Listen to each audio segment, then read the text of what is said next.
സുനിൽ, ഇപ്പോൾ ബി.ജെ.പിക്ക് ഇരട്ടത്താപ്പോ എന്ന ചോദ്യം ഉയരാൻ കാരണം നമുക്കറിയാം. ബി.ജെ.പിയുടെ സംസ്ഥാന നേതൃത്വം ഏതു തരത്തിൽ കന്യാസ്ത്രീകൾക്കൊപ്പം നിൽക്കുന്നു എന്ന് പറയുന്നു. ഇവിടെ നിന്ന് പ്രതിനിധിയെ അങ്ങോട്ട് അയക്കുന്നു. അവിടെ നിന്നും ഞങ്ങൾ മേൽക്കോടതിയിലേക്ക് പോകും എന്ന പ്രതികരണമടക്കം അവിടെ നടത്തിയ ശേഷം എന്താണ് പ്രോസിക്യൂഷൻ എടുത്ത നിലപാടെന്ന് വ്യക്തമാവുകയാണ്. ഛത്തീസ്ഗഡ് സർക്കാർ കന്യാസ്ത്രീകൾക്കെതിരല്ല, പ്രോസിക്യൂഷനെതിരല്ല എന്നായിരുന്നു അനൂപ് ആന്റണി പറഞ്ഞിരുന്നത്.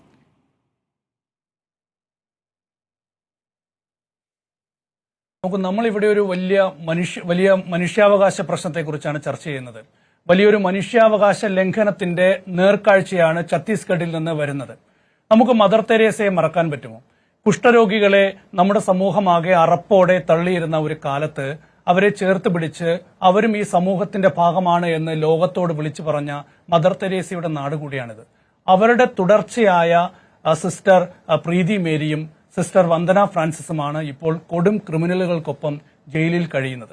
കഴിഞ്ഞ വെള്ളിയാഴ്ചയാണല്ലോ ഈ സിസ്റ്റർമാരെ, കന്യാസ്ത്രീകളെ ദുർഗിലെ റെയിൽവേ സ്റ്റേഷനിൽ വെച്ച് അറസ്റ്റ് ചെയ്യുന്നത്. അറസ്റ്റ് ചെയ്യാനുണ്ടായ സാഹചര്യമൊക്കെ തന്നെ നമുക്കറിയാം.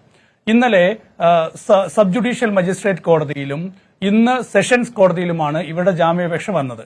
ഇന്നലെ സബ് ജുഡീഷ്യൽ മജിസ്ട്രേറ്റ് കോടതി പറഞ്ഞത് ആ കോടതിയുടെ ജൂറിസ്ഡിക്ഷനിലല്ല ഈ കേസ് എന്ന് പറഞ്ഞ് കേസ് മടക്കി.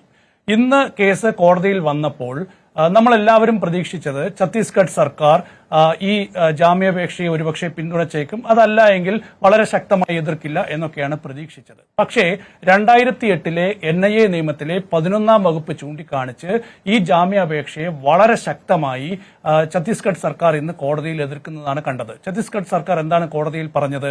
ഈ ജാമ്യാപേക്ഷ പരിഗണിക്കാൻ കോടതിക്ക് അധികാരമില്ല, അതുകൊണ്ട് ജാമ്യാപേക്ഷ അംഗീകരിക്കരുത്.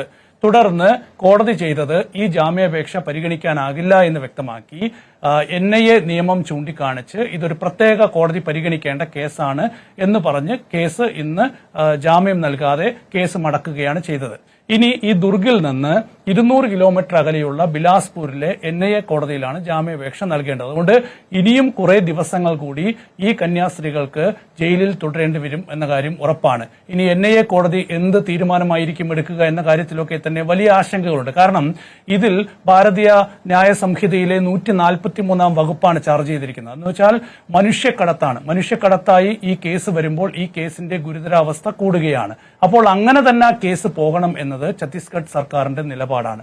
നമുക്കറിയാം, കേരളത്തിൽ നിന്നും ഒരുപാട് BJP നേതാക്കൾ ഛത്തീസ്ഗഡിലേക്ക് പോയല്ലോ.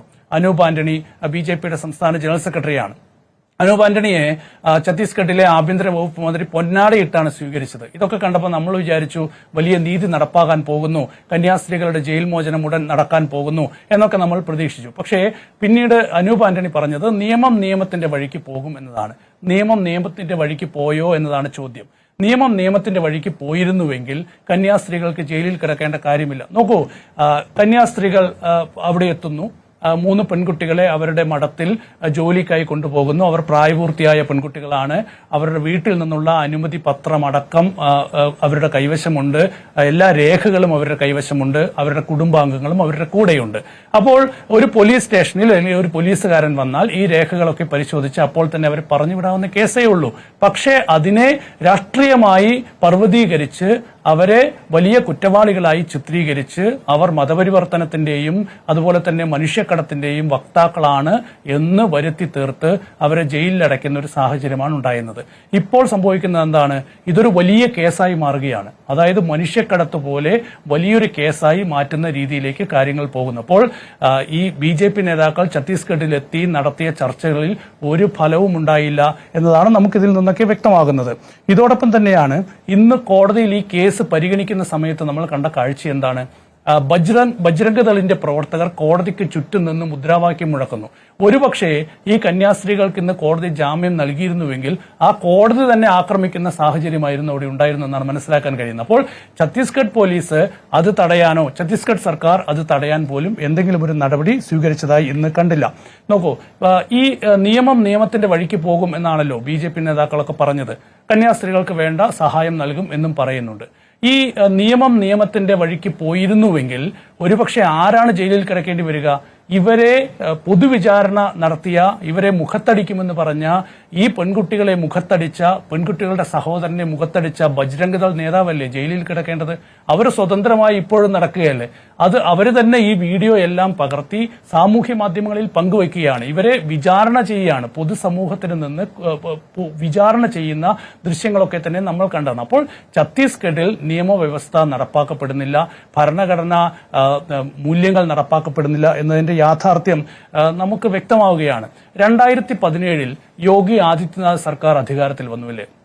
ഇന്ന് യോഗി ആദിത്യനാഥ് അറിയപ്പെടുന്നത് എന്താണ്? ബുൾഡോസർ ബാബ എന്നാണ്. എന്തുകൊണ്ടാണ് ബുൾഡോസർ ബാബ എന്നറിയപ്പെടുന്നത് അറിയാമോ? അതായത് ഉത്തർപ്രദേശിൽ ഏത് കേസുണ്ടായാലും ആ കേസിന്റെ മറുവശത്ത് ഒരു മുസ്ലിം ആണെങ്കിൽ ഉടൻ തന്നെ ആ മുസ്ലിം സമുദായക്കാരന്റെ വീട് ബുൾഡോസർ ഉപയോഗിച്ച് ഇടിച്ചു നിരത്തുന്ന കാഴ്ചയാണ്.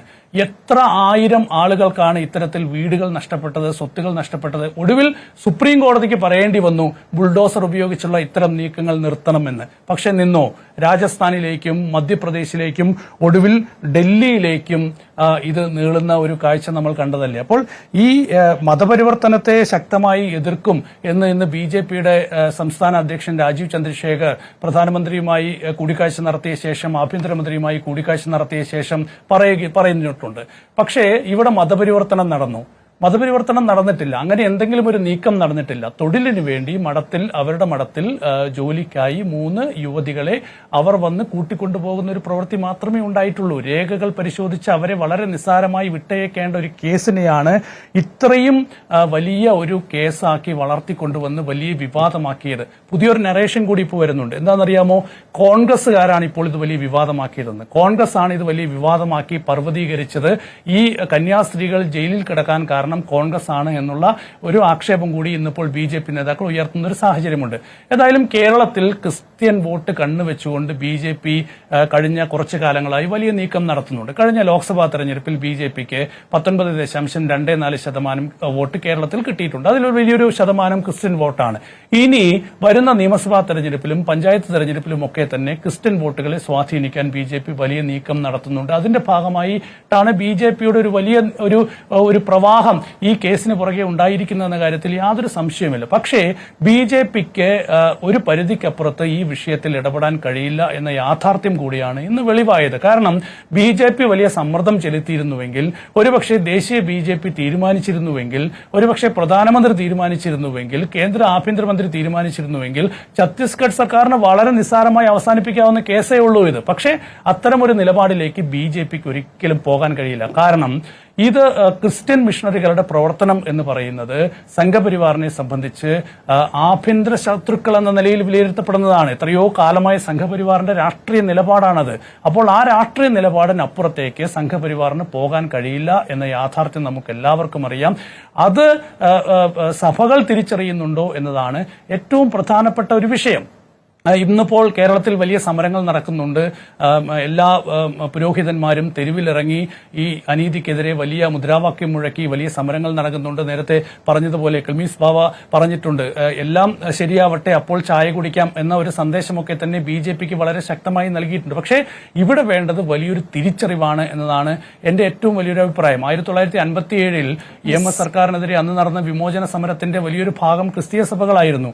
അന്നത്തെ ആ ഒരു സമരം പിന്നീട് ആളിക്കത്തുകയും 59 അന്ന് കേന്ദ്ര സർക്കാർ EMS സർക്കാരിനെ പിരിച്ചുവിടുന്ന ഒരു സാഹചര്യമുണ്ട്. അതിനുശേഷം ക്രിസ്തീയ സഭകൾ ആകെ പങ്കെടുത്തുകൊണ്ടൊരു വലിയ മുന്നേറ്റം നടത്തിയിട്ടുണ്ടോ എന്ന് ചോദിച്ചാൽ വളരെ ചുരുക്കമാണ്. ഏതായാലും ഈ സമരം എത്ര കാലം ഇങ്ങനെ മുന്നോട്ട് പോകും എന്നൊരു ചോദ്യം കൂടിയുണ്ട്. കാരണം ഈ കന്യാസ്ത്രീകളുടെ അറസ്റ്റ് എന്നത് ഒറ്റപ്പെട്ട സംഭവമല്ല. ഇതിനു മുൻപും ഒരുപാട് അതിക്രമങ്ങൾ ഇതേ രീതിയിൽ മധ്യപ്രദേശിലും ഉത്തർപ്രദേശിലും മറ്റ് സംസ്ഥാനങ്ങളിലും വടക്കേന്ത്യയിലും ഒക്കെ തന്നെ നടന്നിട്ടുണ്ട്. അതുപോലെ തന്നെ മണിപ്പൂരിൽ നടന്നിട്ടുണ്ട്. ഒരു കാര്യം കൂടി പറഞ്ഞ് ഞാൻ അവസാനിപ്പിക്കാം. നോക്കൂ, ഇന്നത്തെ ദിവസം വളരെ പ്രധാനപ്പെട്ട ഒരു ദിവസമാണ്. നോക്കൂ, കേരളം ആകെ കരഞ്ഞ ഒരു ദിവസമാണ്. കഴിഞ്ഞ വർഷം ഇതേ ദിവസമാണ് വയനാട്ടിൽ ഉരുൾപൊട്ടലുണ്ടായി 100 കണക്കിന് മനുഷ്യരുടെ ജീവനും ജീവിതവും ഒക്കെ ഇല്ലാതായി പോയത്. ആ മനുഷ്യർ ഇന്നും തെരുവിൽ നിൽക്കുകയാണ്. അവരുടെ പുനരധിവാസം എന്നൊരാവശ്യം കേന്ദ്ര സർക്കാരിന്റെ മുമ്പിൽ കിടക്കാൻ തുടങ്ങിയിട്ട് എത്ര കാലമായി? 2000 കോടി രൂപയുടെ ഒരു പാക്കേജ് വേണം എന്ന് കേരള സർക്കാർ ആവശ്യപ്പെട്ടിട്ടുണ്ട്. ഒരുപാട് തവണ ഇതിനുവേണ്ടി കേന്ദ്ര സർക്കാരിന്റെ മന്ത്രാലയങ്ങളിൽ കയറിയിറങ്ങിയിട്ടുണ്ട് കേരള സർക്കാർ പ്രതിനിധികൾ. പക്ഷേ ഇന്നുവരെ അതുമായി ബന്ധപ്പെട്ട് എന്തെങ്കിലും ഒരു അനുകൂല തീരുമാനം കേന്ദ്ര സർക്കാരിന്റെ ഭാഗത്തു നിന്ന് ഉണ്ടായിട്ടുണ്ടോ? ഒന്ന്, ഏതെങ്കിലും BJP നേതാക്കൾ ഈ വിഷയം പ്രധാന വിഷയമായി ഉയർത്തിക്കൊണ്ടുവന്ന് ഈ ഒരു സഹായം വയനാട്ടിന് കിട്ടാനും അവിടുത്തെ ജനങ്ങളെ സഹായിക്കാനും ഒക്കെ തന്നെ എന്തെങ്കിലും നീക്കം നടത്തിയതായി നമ്മൾ കണ്ടിട്ടുണ്ടോ? നോക്കൂ, കേരളമാകെ കരഞ്ഞ ഒരു ദിവസമായിരുന്നു ജൂലൈ 30 എന്നത്. ഇന്ന് ഒരു വർഷത്തിന് ശേഷം ഇന്ന് കുട്ടികളുടെയൊക്കെ കണ്ണീരാണ് നമ്മൾ അവിടെ നിന്ന് കണ്ടത്. നമ്മളെയൊക്കെ തന്നെ കരയിക്കുന്ന കാഴ്ചകളാണ്. അപ്പോൾ ഇവിടെയൊക്കെ തന്നെ BJPക്കുള്ള ഒരു ഇരട്ടത്താപ്പുണ്ട്. ആ ഇരട്ടത്താപ്പ് തന്നെയാണ് ഇവിടെ ഈ ഒരു ക്രിസ്ത്യൻ ന്യൂനപക്ഷ വിഭാഗങ്ങൾക്ക് നേരെയുള്ള അതിക്രമങ്ങളുടെ കാര്യത്തിലും വെളിവാകുന്നത്. തീർച്ചയായും അത് എത്രത്തോളം ആ തിരിച്ചറിവിലേക്ക് എത്തുന്നു എന്നുള്ള ചോദ്യം പി. സുനിൽ ചോദിച്ചത് അതൊരു പ്രധാനപ്പെട്ട ചോദ്യം തന്നെയാണ്.